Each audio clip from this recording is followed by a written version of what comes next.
तो यहाँ पर मैं बना रही हूँ कहवा। जो मेरी बेटी है ना, उसको काफ़ी फ्लू और गला ख़राब था, तो यहाँ पर मैंने ले लिया है 2 कप पानी। तो इसको हम उबलने के लिए छोड़ देंगे।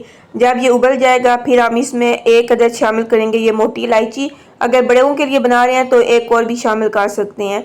और ये 2 से 3 छोटे छोटे दालचीनी के टुकड़े, और साथ हम शामिल करेंगे 5 से 6 ये काली मिर्च, और साथ हम शामिल करेंगे 1 लौंग। लौंग का जो जायका है ना वो बहुत तेज़ होता है, इसलिए 1 लौंग काफ़ी है। अगर आप ज़्यादा बना रहे हैं तो फिर आप ज़्यादा शामिल कर सकते हैं। आपने इसको ना हल्की आंच पर 10 मिनट के लिए उबलने के लिए रख दिया है। तो यहाँ पर 10 मिनट के बाद ये मैं चेक कर रही हूँ, देखें कितना प्यारा इसका कलर आया है, हल्का सा।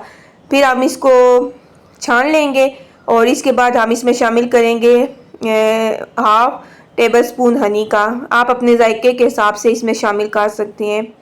तो ये आपके फ्लू के लिए, गला ख़राब, खांसी, रेशे के लिए ना बहुत ही ज़बरदस्त कहवा है। इससे आपको ना फ़ौरन से आराम आएगा।